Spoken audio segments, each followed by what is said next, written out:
有人说房价太高了，要崩盘；有人说台湾房子永远不会跌，但很少有人告诉你真相。未来最可怕的不是房价跌多少，而是你的房子根本没有人要买。你降价1成没人理你，降价2成还是没人理你。最后你发现自己手上那间当初咬牙买下来的房子，就像一块烫手山芋，甩都甩不掉。你以为这是危言耸听？不，这件事正在隔壁的日本上演，而且台湾走的这条路跟日本惊人的相似。但是在讲台湾之前，我要你先记住一句话，因为这句话会贯穿今天整个影片。那句话是：房子的价值不是由你决定的，是由下一个买家决定的。当下一个买家消失了，你手上的房子就算盖得再漂亮，装潢得再豪华，它的价值就是0。好，记住这句话，我们开始。我们先从一个数字说起。2025年上半年，全台湾的低度使用住宅比率来到了 10.43%。什么意思？就是每10间房子里面就有1间基本上没人住。这些被称为低度使用住宅的房子是按照用电量来判断的。如果1间房子在特定月份的平均用电量低于60度，就会被归类为低度使用，也就是俗称的空屋。这个 10.43% 是近15年来的最高点，也是自从2009年有统计以来的次高纪录。更恐怖的是，如果你只看20坪以下的小宅，空屋率飙到 19.26%， 几乎5间就有1间是空的。台中市、台南市、高雄市的小宅空屋率甚至超过 20%。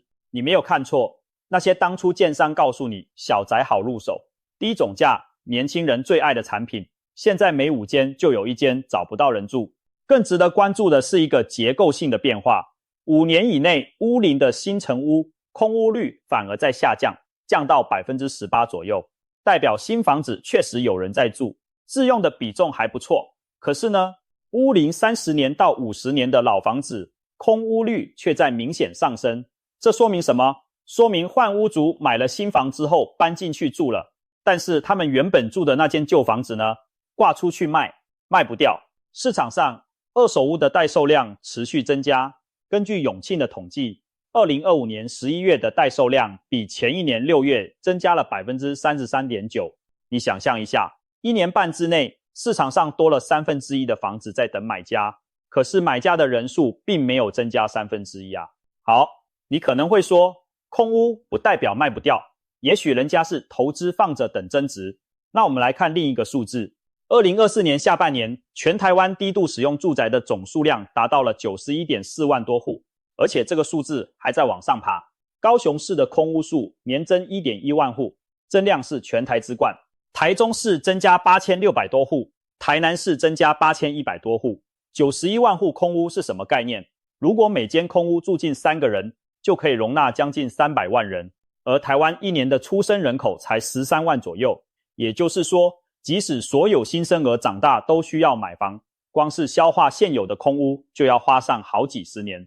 而且别忘了，同一时间，台湾的住宅存量已经来到大约947万户，全台家户数大约900多万户，平均每户台湾家庭已经分到1间房子了，房子的数量已经不比需要住房子的家庭少了。那既然如此，建商有没有因此停下来？答案是完全没有。根据内政部统计，2023年到2025年之间，全台新屋开工量大约38万户，以开工后3年完工的速度来推算，2026年到2028年将会有大约32到36万户的新房子完工。36万户是什么概念？相当于在3年之内替台湾凭空多出一整个新竹市，加上一整个嘉义市的住宅量。更夸张的是，2025年第一季全台住宅类使用执照核发量创下2006年有统计以来的新高，新北市和桃园市的使照核发量更是年增超过1倍。这些房子全部盖好了，等着有人来住，可是买的人呢？2025年4月以后，预售屋的交易量已经连续好几个月低于4000件，不到高峰期的3成，买气冷到什么程度？永庆房产集团的业务总经理直接在报告里写，初步估算未来3年，建商手上的待售余屋可能累积到8万到10万户，8到10万户全新的房子盖好了卖不出去，你觉得这些建商会怎么办？降价？可是很多建商偏偏不降，为什么？因为一降价，已经交屋的客户就会来闹，前面买的人觉得自己被坑了，建商的品牌信誉也会受损。更重要的是，大建商口袋深，他们觉得自己撑得住，宁可让余屋摆在那里，也不愿意先降价出清，结果就变成了一个很诡异的僵局，卖方不愿意降，买方不愿意追，双方就这样干瞪眼。而那些口袋没那么深的中小型建商呢？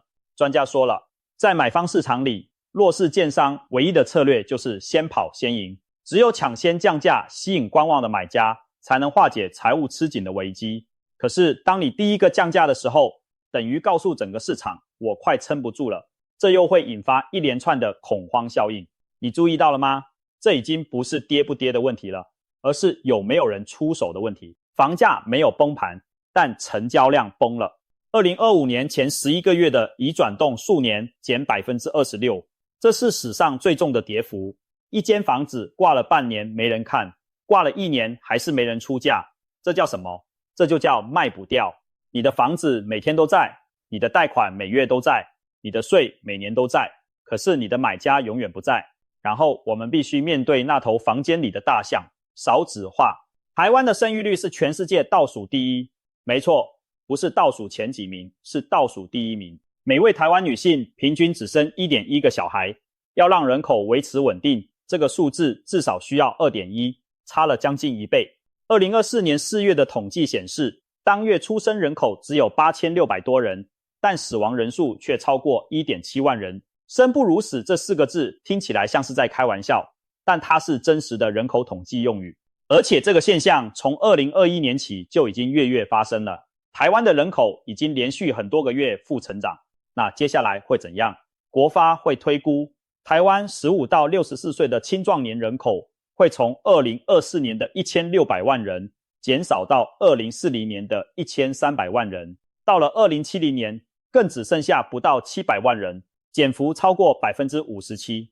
与此同时，65岁以上的老年人口会从449万暴增到超过900万。台湾已经是超高龄社会了，老年人口占比超过 20%， 预计2039年突破 30%， 2054年突破 40%。 用最简单的话说，未来的台湾买房子的人会越来越少，而留下来的老房子会越来越多。你可能会说，等等，人口减少，但家户数不是还在增加吗？确实，因为小家庭化的趋势，平均每户人口只剩下 2.53 人，单人户已经占到全部家庭的 36%， 所以即使人口在减少，户的数量还是在缓慢增加。根据国发会的推估，台湾的家户数要到2041年才会达到1000万户的高峰，之后才开始往下掉，预计2062年会回到2019年的900万户左右，2070年更会跌到791万户。所以有人就说，看吧，2041年之前房子都不会崩。可是问题不在这里，问题在于这些新增加的家户大部分是什么人？是一个人住的独居者，或者是2个人的小家庭。一个人住需要的是什么？是一间小小的、便宜的、交通方便的房子。它不需要你那间盖在郊区、4房2厅、车位2个的透天别墅，它也不需要你那间盖在重华区，看起来很气派，但周围连个便利商店都没有的预售屋。换句话说，家户数增加带来的需求跟市场上大量盖出来的供给根本对不上。这就是专家说的区域分化和赢者全拿。台北市中心捷运站旁边就业机会集中的地方，你永远不用担心没人要。但那些盖在城市边缘、交通不便、生活机能不成熟的重划区呢？尤其是中南部前几年预售案量爆大的那些地方，高雄、台南、台中的某些新兴重划区，房价在过去3年涨了 30% 甚至 50%。 从2024年第3季到2025年第4季，政大永庆即时房价指数显示，台中以南的3大都会区房价已经下跌 8% 到 9% 左右，而双北相对抗跌，跌幅大约在 5% 上下。这种分化只会越来越严重。现在让我们看看日本，因为日本就是走在台湾前面的那个人。2023年的统计，日本的空屋数已经超过900万户，空屋率 13.8%，创下历史新高，跟1998年的576万户相比，短短25年增加了将近 1.5 倍。更可怕的是，这些空屋里面有385万户是被长期遗弃的废弃空屋，20年之间暴增了 80%。 什么叫废弃空屋？就是1年以上没有人进出，水电瓦斯全停，屋顶开始漏水，墙壁长出青苔，院子里的杂草比人还高。这些房子不但没有价值，还是一种危害。它们会腐朽，会滋生蚊虫，会发出恶臭，甚至有倒塌的危险。更麻烦的是，在日本的税制下，有建物的土地税率比空地低，所以很多人宁可让房子这样烂着，也不愿意花钱拆掉，因为一拆掉，土地税反而更高，这就形成了一个恶性循环。房子越烂越不想拆，越不拆越烂。日本政府想尽办法处理这些空屋，有的地方推出空屋银行做买卖媒合，有的地方把空屋改建成民宿、咖啡厅、办公室，有的地方政府甚至直接开出条件免费送房。东京都最西端的奥多摩町，政府说只要你家里有小孩或者正值生育年龄，我就送你一栋房子，再加上生活补贴。结果呢，申请者寥寥无几。有人心动，说那边风景不错，有景点，但更多人摇头，说那里没有工作，太偏僻了，去市区要1个半小时。一栋免费的房子，如果周围什么都没有，它就不是资产，而是负债。你每年还是要缴税，还是要维护，可是你用不到它，也卖不掉它。日本空屋为什么产生？2个核心原因。第一，年轻人往都市跑，乡下只剩老人，老人走了以后，房子留下来，下一代在东京有自己的生活，根本不想回来继承。很多人对老家有感情，舍不得卖，但又不回去住，房子就这样荒废了。第二，日本在经济高速成长期盖了太多房子，后来人口减少，家户数成长放缓，可是房子已经盖出来了，收不回去，供给远远超过需求，最后很多地方的房子连崩塌的机会都没有，因为根本没有人来出价，没有交易就没有价格，这不是跌，是死记忆。台湾现在是什么状况？你自己对照一下，年轻人拼命往双北、往新竹科学园区跑，偏乡只剩下老人。全台空屋率超过 20% 的乡镇市区，从2024年上半年的20个暴增到31个，宜兰礁溪 29%， 新北万里 29%， 三芝 26%， 每3到5间房子就有1间是空的。而且不要忘记，中南部这几年的房价涨幅是最猛的。当初那些追高买入的投资客，现在正面对一个残酷的现实，你当初用高价抢到的预售屋，现在要交屋了。你如果想转手，你会发现周围同一个建案的邻居也在卖，隔壁新案也在打折促销，满街都是房子，就是没有人要买。有些新案的5年内新成屋空屋率触目惊心，基隆 35%， 高雄 29%， 台南 28%， 每3间新盖好的房子就有1间是空的。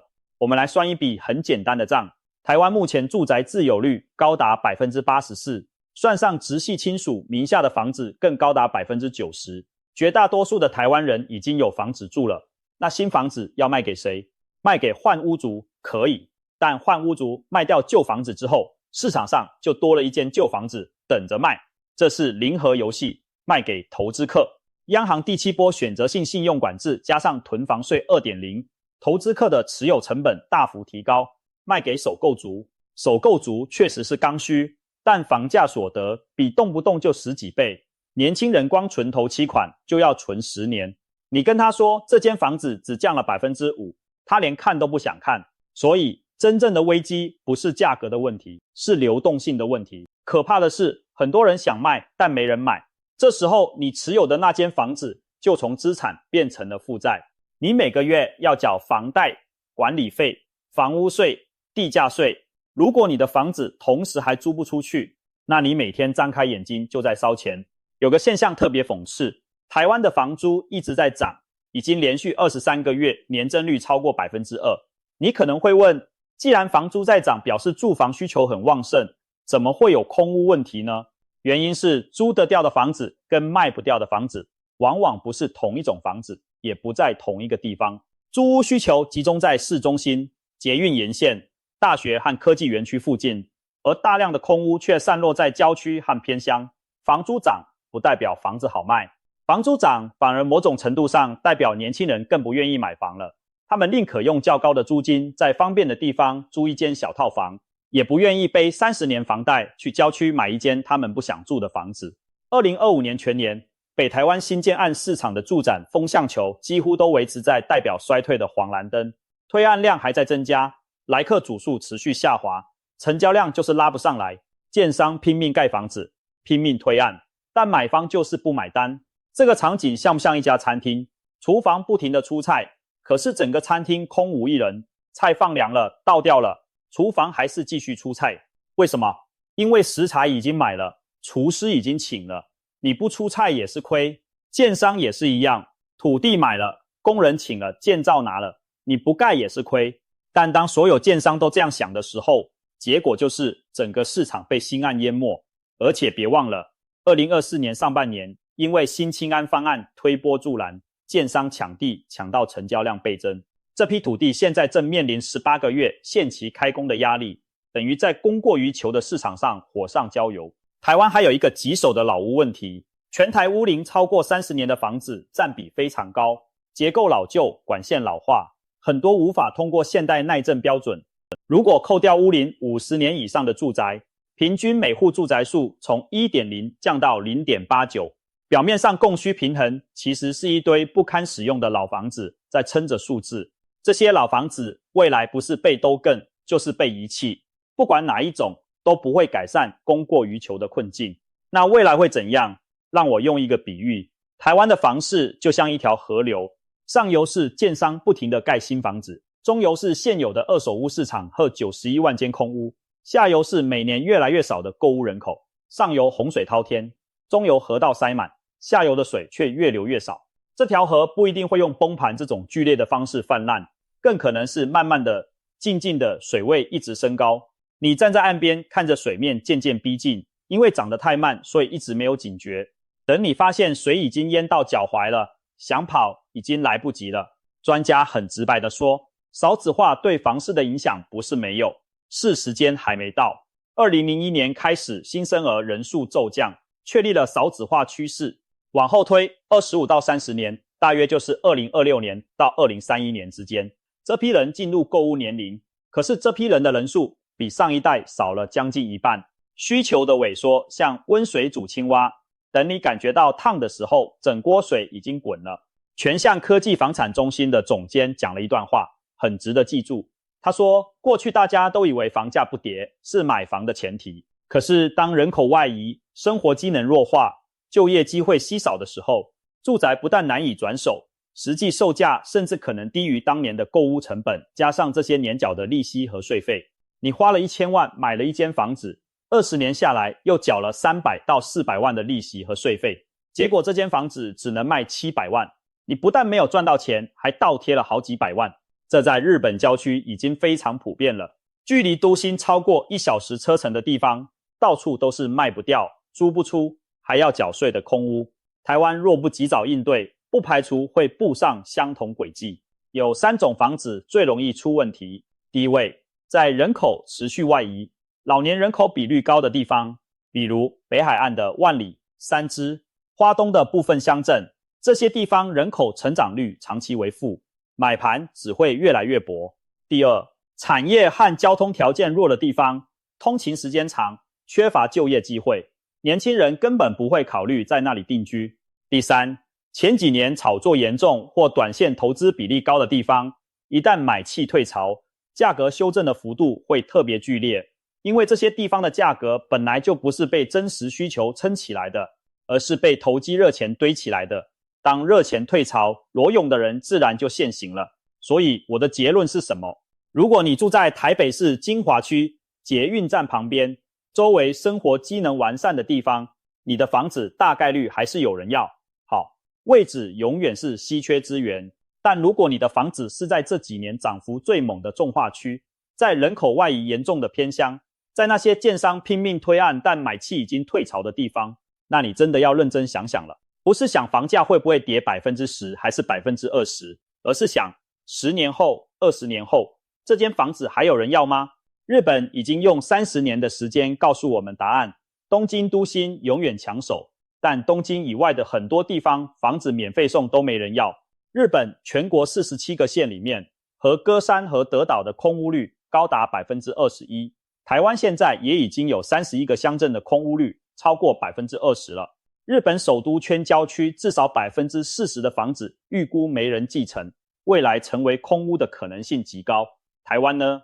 我们的老年人口即将占到总人口的 40%， 他们住的那些房子，下一代要不要继承？现在全台有91万间空屋，3年内还有30多万间新房要涌进来，而买房子的人只会越来越少。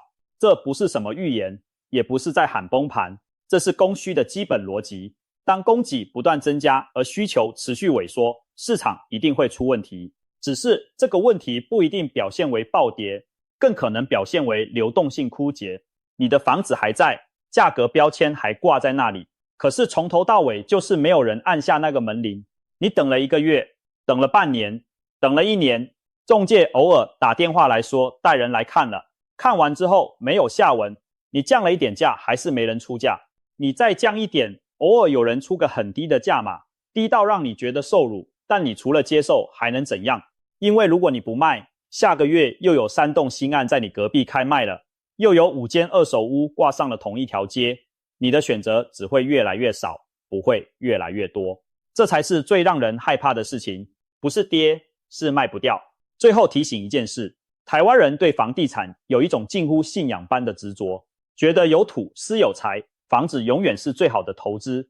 可是信仰归信仰，数学归数学。当人口以每年数万人的速度在减少，当新房子以每年10几万户的速度在增加，这道数学题的答案只有一个：供过于求。而供过于求的市场里，不是所有商品都能降价求售，有些商品降到0元都没人要。回到开头那句话，房子的价值不是由你决定的，是由下一个买家决定的。当下一个买家消失了，你手上的房子就算盖得再漂亮，装潢得再豪华，它的价值就是0。我不是叫你不要买房，自住的需求永远存在，有个安稳的家永远重要。但我要你在下手之前认真想一个问题，这间房子30年后还有人要吗？如果答案是不确定，那你就要非常非常小心了。因为在一个人口持续减少的社会里，房子不会消失，人才会消失。而当人消失了，房子就不再是家，而是一个越来越沉重的包袱。台湾很多房未来不是跌，是卖不掉。